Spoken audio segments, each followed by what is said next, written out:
Sobre isso daqui, alguma dúvida? Acho que eu vou mudar de assunto um pouquinho, questionamento. Caixas acústicas de arandela, aquela que é montada no teto. Às vezes você tem lá uma galeria, tem um shopping center, um restaurante. E também vale para a caixa acústica que é de front fill, aquela que você coloca na frente do palco para cobrir ali as primeiras fileiras. Exemplo aqui que eu estou pegando. Uma caixa acústica de 90 graus. Vocês podem observar que por uma questão de prazer pessoal, usei muito 90 graus, é porque eu adoro a F108D. Além de eu gostar da caixa, eu estou usando um exemplo real de mercado que existe. Então o que eu peguei aqui? Um ambiente, a caixa vai ficar no teto. Esse ambiente, aqui embaixo, nós temos o piso. O chão está aqui. 1,20 m, que essa linha aqui é a altura do ouvido, pessoa sentada. Porque se a pessoa fosse ficar em pé, nós usamos normalmente 1,70 m. Então aqui eu estou usando 1,20 m, porque a pessoa vai ficar sentada. Temos aqui 1,20 m, que é a área de audiência. E temos o teto, o forro, onde a caixa está fixada. A diferença aqui, eu tenho 1,20 m da altura do ouvido e 5 metros do ouvido até a caixa de som. Se essa caixa tem uma cobertura de 90 graus, quer dizer que ela cobre 45 para um lado e 45 para o outro, do eixo central. Uma caixa com 90 graus e dois triângulos de 45 graus, nós vamos ter aqui um ângulo reto de 90 graus. E aqui, 45 também. Ok, tenho aqui as informações básicas do ambiente. Qual é a minha dúvida? A próxima caixa que eu vou montar, ela tem que estar onde? Vou colocar uma outra caixa de som no teto, ela tem que estar aqui, ela tem que estar aqui, ela tem que estar aqui. Em qual posição que eu tenho que colocar a próxima caixa? Ou seja, a distância do eixo de uma caixa para outra é qual? Qual é a posição certa para eu colocar a caixa? De eixo a eixo, para eu pedir para o cara furar lá o gesso e prender a caixa. Eu não sei qual é a distância. Se por acaso a minha caixa de arandela, a minha caixa, eu estou usando a caixa da F108 da Pino, virada para baixo, se for uma caixa de 90 graus, e tem um monte de arandela aí que é de 90 graus, e eu tenho aqui um teto que está a 5 metros e o ouvinte está ali a 1,20 m, então vamos fazer umas análises. Se eu tenho 0 dB aqui no eixo, quanto que eu tenho aqui nesse ponto, onde está a interrogação? Menos 6. Menos 6 dB no ponto da interrogação. Não é. Mas vamos ver por que não é. Calcular aqui um triângulo, eu tenho diversas maneiras de fazer isso, né? Vai depender do tipo do triângulo. Então, aqui no caso, esse CO aqui quer dizer cateto oposto. Num triângulo, nós vamos ter, num determinado ângulo, você vai ter o cateto adjacente, o cateto oposto e a hipotenusa. Como é que eu faço para saber qual é o cateto oposto? Basta eu pegar a tangente de 45 graus e multiplicar pela altura, porque aqui eu tenho o cateto adjacente de 5 metros. A tangente de 45, nós vimos no começo do bate-papo, vai ser 1. Se eu tenho um triângulo de 45 graus, que ele tem 5 metros de cateto adjacente, o cateto oposto também tem 5 metros. Então esse ponto aqui está a 5 metros do eixo da caixa. Então essa caixa tem 5 metros de altura e 5 metros aqui. Ok, então já chegamos ao ponto de saber qual é a distância do centro para a extremidade de cobertura ali do triângulo. Aí eu poderia dizer, beleza, se aqui é o ponto de interseção das caixas, tem um cateto oposto de 5 metros. O próximo cateto oposto, 5 metros. Então basta eu afastar uma caixa da outra 10 metros. Neste ponto, onde o Maturano falou que eu deveria ter menos 6 dB, o que eu quero aqui é o ponto de menos 6. Mas, infelizmente, este não é o ponto de menos 6 dB. Por quê? Porque a caixa te entrega o menos 6 de forma de ar. Lembra do barbante que eu estiquei e andei com o barbante para lá e para cá? Então significa que o ponto de menos 6 é mais em cima. O menos 6 dB é no arco. Ele está aqui em cima. Este ponto aqui da hipotenusa não tem 5 metros. Os 5 metros é só até onde chega o arco. Mas tem uma distância maior para completar o triângulo. Significa que o ponto de interseção das caixas está além de 5 metros. Quanto? Para eu poder saber qual é a hipotenusa, basta eu pegar o cateto oposto, elevar ao quadrado, somar ao cateto adjacente elevado ao quadrado e tirar a raiz quadrada. Então 5 ao quadrado dá 25, 5 ao quadrado 25, raiz quadrada de 50 dá 7,07. Este ponto aqui azulinho está a 7,07 metros e não a 5. Se eu pegar 7,07, dividir por 5, tirar o logaritmo, vezes 20, vou ver quanto que eu estou perdendo de energia para chegar naquele ponto daquela bolinha azul. E aí eu vou saber quanto que tem naquela bolinha azul ali de energia. Menos 3 dB. Menos 3 dB em relação a quê? Em relação ao menos 6. Se aqui eu tenho menos 6, e aqui embaixo, na bolinha azul, eu perdi mais 3, esse ponto aqui tem menos 9 dB. Porque a área para ser coberta pela caixa é maior, é mais comprida, é mais longe. Está além do arco da caixa. Se eu tenho menos 9 de uma caixa com menos 9 da outra, eu ganho 6 dB. Então, menos 9 com menos 9 dá menos 3, porque eu ganhei 6. Perdi ali 3 dB em relação ao resto. As pessoas que andarem aqui embaixo, que estiverem sentados na plateia, a pessoa está aqui sentada embaixo da arandela, cada uma está ouvindo um som diferente. Por mais que eu tenha trabalhado aqui, eu tenho uma diferença de 3 dB na junção entre as caixas. E eu queria ter 0. Eu preciso, então, trabalhar e descobrir aqui onde que é o ponto de menos 6. Mas está lá em cima no arco dele. Não, mas lá não me interessa. Me interessa aqui é 1,20 m. Eu quero saber aqui embaixo onde que uma caixa entrega menos 6 para eu colocar a próxima caixa. Não me interessa saber lá em cima, porque o arco vai passar pelo meu chifre e vai lá para cima. Lá em cima não me interessa, não. Eu não quero saber isso a 2, 3 metros, não. Eu quero saber aqui embaixo, a 1,20 m. Uma caixa acústica de 90 graus, montada a pino, não terá mais 90 graus de cobertura. Ela vai ter uma cobertura que nós chamamos cobertura efetiva. Esta caixa vai cobrir uma área menor do que, no caso aqui, de 90 graus. Vai cobrir menos do que ela cobriria se ela estivesse num pedestal cobrindo uma sala. Como ela está a pino, a área de cobertura diminui se você quiser achar esse ponto de menos 6 dB. Como é que eu acho o ângulo de cobertura da caixa? Simples. Basta eu pegar o seno do ângulo que a caixa cobre, no caso ali são 45 graus, seno de 45,707. Eu tiro o arco tangente disso, vou chegar ali vezes 2, vou chegar em 35, multiplicado por 2 vai dar 70 graus. Eu não vou entrar muito na matemática, viu, gente? Quem quiser saber como é que desenvolve tudo bonitinho, explicadinho, eu vou falar sobre isso na ES, eu vou entrar na matemática disso lá. A caixa de 90 graus, se você monta ela a pino ou de front fill, ela cobre 70. E o far dela muda. Qual é, então, o cateto oposto efetivo? Porque agora não são mais 45 graus, agora são 35 para cada lado. Vou pegar o seno de 35, vou multiplicar pelo cateto adjacente, que são 5 metros da minha área de audição até a caixa, e vou chegar ali em cima, numa relação de 3,54 metros. Então, aqui embaixo, onde eu achava que essa caixa ia cobrir 10 metros, 5 para um lado do eixo, 5 para o outro, na verdade ela vai cobrir 3,5 para um lado, 3,5 para o outro, e não mais 5, porque agora ela não tem 90 graus, agora ela tem 70 graus. E a área que essa caixa cobre é menor. Para eu não deixar buraco entre as arandelas, para o povo que está sentado aqui, eu vou ter que mudar a posição dessa caixa no teto. Neste momento, descobri um outro raio de cobertura da caixa. Ela sai dos 90 graus para 70, e agora eu achei o ponto de menos 6 dB, que é onde está a bolinha azul. Esse é o ponto de menos 6 dB. Se este é o ponto de menos 6 dB, ao colocar uma outra caixa, como o exemplo anterior, o menos 6 está longe do outro. Eles não estão sobrepostos.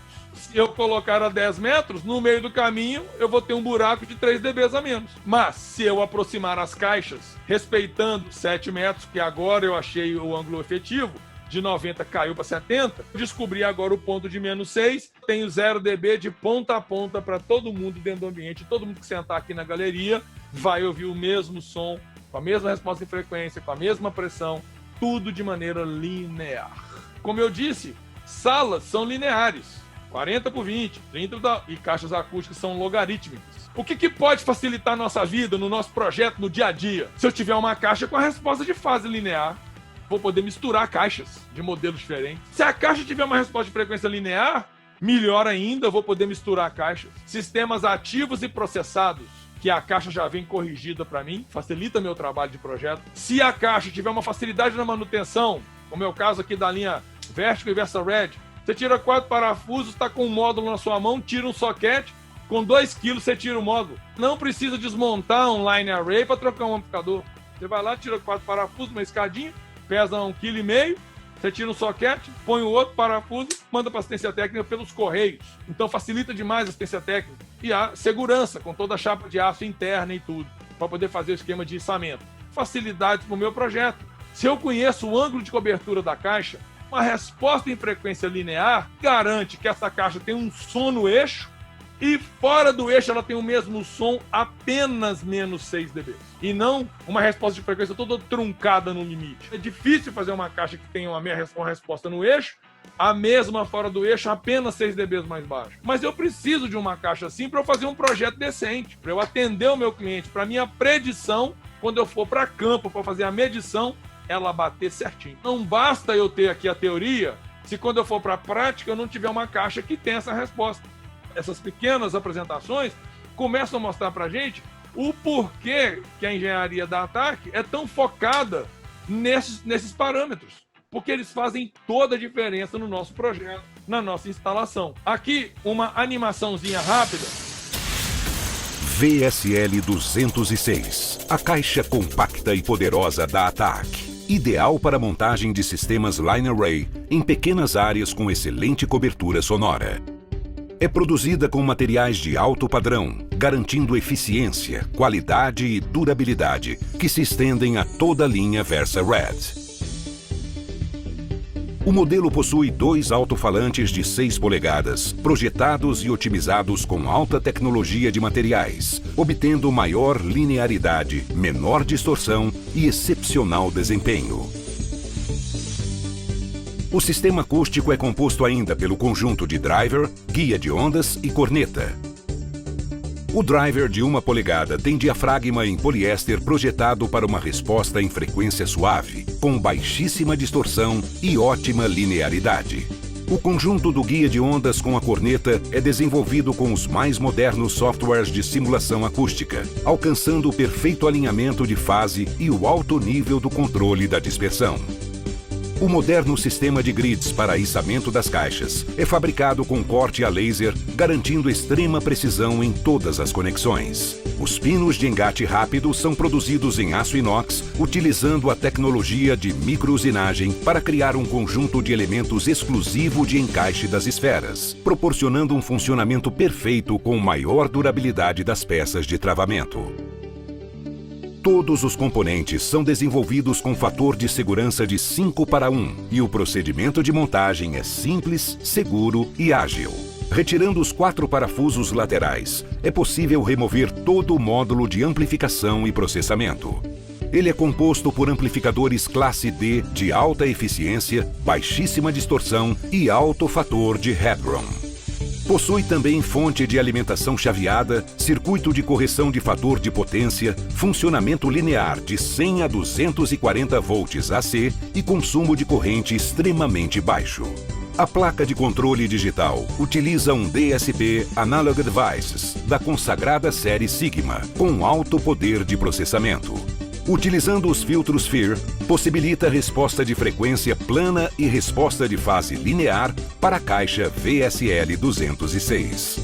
A relação entre potência, eficiência, tamanho e facilidade na utilização fazem dessa caixa da ATAC uma surpreendente e marcante experiência em performance. Perfeita para pequenos auditórios, teatros, igrejas e ambientes que exijam absoluto equilíbrio sonoro.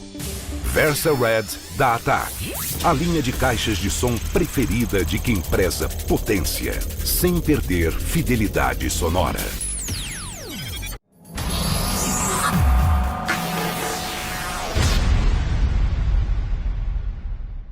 Pequena amostra de como o produto é construído e da importância que eu falei da parte de facilidade, montagem, como você tira 4 parafusos, acessa tudo rapidamente, é muito leve e fácil. Nem sempre as caixas podem ficar na posição ideal, mesmo que o áudio seja prioridade num teatro, num auditório, numa igreja, nós temos algumas interferências às vezes. Boca de cena de teatro, às vezes a boca de cena é muito larga e não tem o totem lateral para você colocar as caixas. Às vezes a caixa fica num canto, do lado da parede, com um monte de reflexões que vão chegar de forma tardia, gerando cancelamentos. Baixo pé direito, como eu mostrei mais cedo. Painel de LEDs, que você não consegue colocar nada na frente porque vai ter uma interferência visual, você é obrigado a expandir a lateral das caixas. Telas de projeções, projetores e telas. Visibilidade de galeria e balcão. Às vezes a pessoa está na galeria, se você colocar a caixa muito baixa, ela não vê o palco. Você tem que subir o sistema ou colocar mais para o lado. Também, quando vão acontecer filmagens no ambiente, o uso de cenários, você tem, às vezes, vigas e pilares que comprometem o uso. Pilar, por exemplo, quando você fazer uma torre de delay, tem um pilar aqui que vai bloquear a passagem dos agudos para poder cobrir debaixo da galeria. Às vezes, nós temos limitações que não vão permitir que o nosso projeto seja perfeito. O que nós temos que fazer é tirar o máximo proveito dos sistemas e tentar aplicar da melhor maneira possível em cada ambiente com as suas limitações. Mas se, às vezes, é um problema que é só um problema de que eu gostaria, eu quero assim, às vezes você consegue convencer a pessoa a mudar esse desejo para que ela tenha o melhor desempenho do som dentro do ambiente. Uma coisa é um pilar que te limita a fazer qualquer coisa, você não pode tirar o pilar dali. Outra coisa é a pessoa querer que você ponha a caixa atrás da parede, porque ela não pode aparecer, a caixa é feia, não pode aparecer, tem que ficar atrás da parede. Então não tem como sonorizar o ambiente. Às vezes nós temos esses limitadores. Aqui, uma demonstração rápida dos efeitos da montagem das caixas acústicas próximas de superfícies rígidas. Paredes, por exemplo. Você pega uma caixa acústica e coloca essa caixa acústica colada na parede. Se vocês observarem os slides que eu mostrei, estou colocando a caixa no centro, estou dividindo o ambiente em 2, em 3 e distribuindo o som para cada caixa acústica cobrir um espaço. Mas imagina, uma caixa acústica que cobre 90 graus. 45 para cada lado. Você põe ela do lado da parede, metade desse som vai bater na parede e voltar atrasado, com cancelamento, com perda de energia. O que eu estou mostrando aqui? Se eu pegar uma caixa acústica e colocar ela num ambiente que não tem interferência nenhuma em volta, e pegar os microfones e sair do eixo da caixa para a extremidade, coloquei aqui 5 microfones. O que nós observamos nesse gráfico?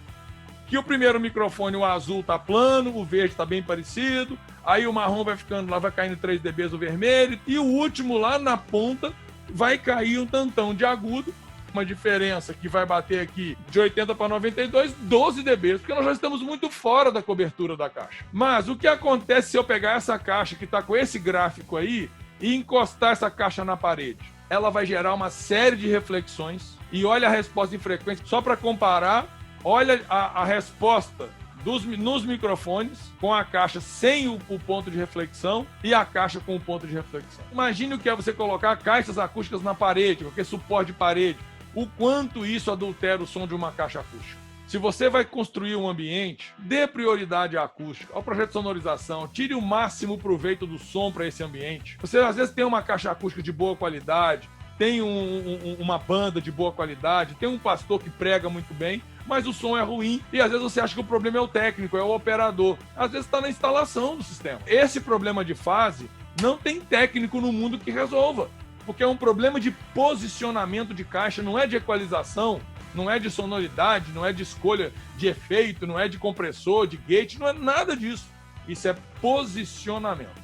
Nós temos uma série de pontos de somas e cancelamento, que destrói o som da caixa. O microfone está a 15 metros na lateral da caixa. Realmente está completamente fora da área de cobertura, do que a gente falou aqui o tempo todo, do aspecto frontal da caixa, e infelizmente é uma destruição ao desempenho da caixa acústica. Alguma pergunta sobre isso?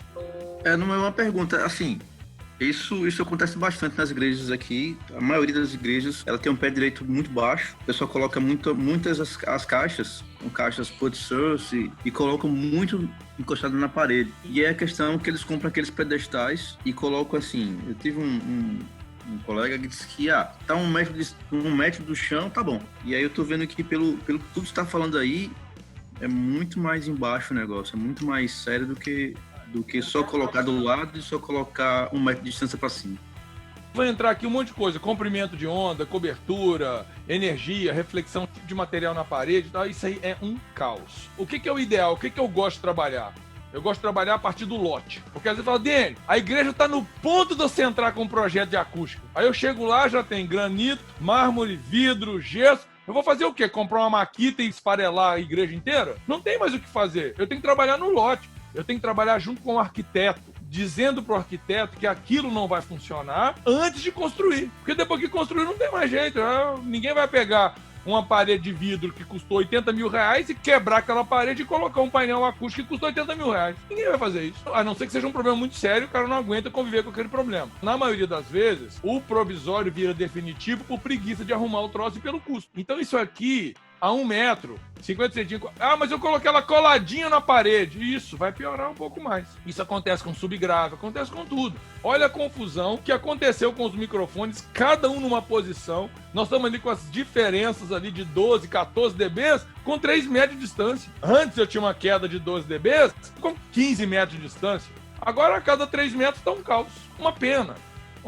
Se nós não entendermos de áudio e de acústica, nós não vamos poder tirar o melhor proveito dos dois mundos. E aí as coisas podem piorar, que além de colocar as caixas na parede, colocam várias e ainda tem 2 caixas no fundo viradas para o altar. E esse gráfico está mostrando para gente o que acontece com a resposta em frequência dentro do ambiente. O som só fica melhorzinho perto da caixa. O resultado dessa sonorização só é mais arrumadinha aqui, aqui, aqui, aqui, aqui e aqui. Por quê? Porque você está no campo próximo, onde a caixa tem muita energia e as demais têm menos energia, então você percebe menos o problema. Mas fora desses quadradinhos, todo o resto é pepino. Onde é que está a área maior? No meio ou nos caixotinhos das caixas de som? Então é muito complicado, porque nós temos que lidar com achismo num segmento que é uma engenharia. Tem uma ciência por trás disso. Não é chutômetro. Tudo isso aqui é previsível.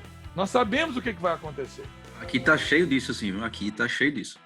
Roland, a parte mais triste é que não é só aí. Infelizmente, eu que viajo o Brasil inteiro. Aliás, não é só no Brasil também não, tá? Fora do Brasil também tem muita coisinha bonitinha. Olha o que acontece com os microfones nesse ambiente, que tem um monte de caixa acústica. Eu coloquei vários microfones, espalhei os microfones. Olha o que acontece com o som nesse entorno, nesse lugar. Cada um tá de um jeito. Cada um tem cancelamento de uma frequência, soma na outra, cancelamento numa, soma na outra. Tem caixas apontando para lugares diferentes e caixas que têm coberturas distintas, pressões distintas, realmente um caos. Alguém tem alguma pergunta, alguma dúvida, algum comentário antes de eu mostrar o próximo slide? Fale agora ou cale-se para sempre. Tranquilo? Mete ficha. Muito obrigado, fiquem com Deus. Espero que tenha sido útil para vocês. Vou passar a palavra aqui para o Wagner, que vai falar em nome da ATAC. Tem o pessoal também da Studio Center, que foi o parceiro. Agradecer a ATAC, agradecer a Studio Center e agradecer a vocês pela paciência. Nosso bate-papo durou exatamente 2 horas, como previsto, e eu vou deixar todo mundo jantar em paz, ficar super sossegado. Wagner, se a sua internet estiver funcionando, a palavra é sua. Muito obrigado, fiquem com Deus. Obrigado, Daniel. Sério, Daniel? Já acabou? Olha, Wagner, você estava dormindo, eu tive que te acordar, né? Não, você sabe que eu sou preciso, igual um reloginho suíço. Você falou, Daniel, o bate-papo tem que durar 2 horas. Aqui, ó, no meu relógio são 20h57. Pois é, né? Porque agora eu não tinha mais perguntas, né? Ninguém perguntou nada, eu não gastei os 3 minutos. Parece que alguém ia perguntar alguma coisa aí, falar alguma coisa, eu interrompi. Não? Não? Tranquilo. Pessoal, isso aqui foi um pedacinho aí das informações que nós queremos passar agora em diante. A pandemia veio nos trazer uma nova fonte de comunicação, que é através da internet. Então nós vamos ter aqui, nós começamos agora com posicionamento de caixa acústica, mas nós teremos aí pela frente também, na região de vocês, sobre microfones, sobre posicionamento de monitores, enfim, teremos um monte de informação que nós vamos passar. Eu gostaria de que quem gostou da live mantesse um grupo junto à loja, para que a gente vá se comunicando e deixa mais perto da gente, para a gente poder enviar para vocês esse convite e ficar mais próximo da gente, essa comunicação. Quero agradecer a paciência de vocês em nome da ATAC, ficar essas 2 horas adquirindo informações extremamente importantes aí para a gente, para o dia a dia. E gostaria de ver aí se tem alguém da Studio Center que gostaria de mencionar alguma coisa também. O André Ehringer tentou entrar, ele está com problema de internet lá. Ele e uma galera, infelizmente, não pôde acompanhar também, mas a gente vai jogar esse episódio na internet também, vai estar nas redes sociais da Studio Center e da ATAC. Quem quiser acompanhar também e tirar alguma dúvida, estará lá também. Tá? Então, um grande abraço a todos e muito obrigado. Obrigado, tio Dani. Valeu, galera. Beijo. Boa noite. Valeu, obrigado a todos. Tchau, tchau.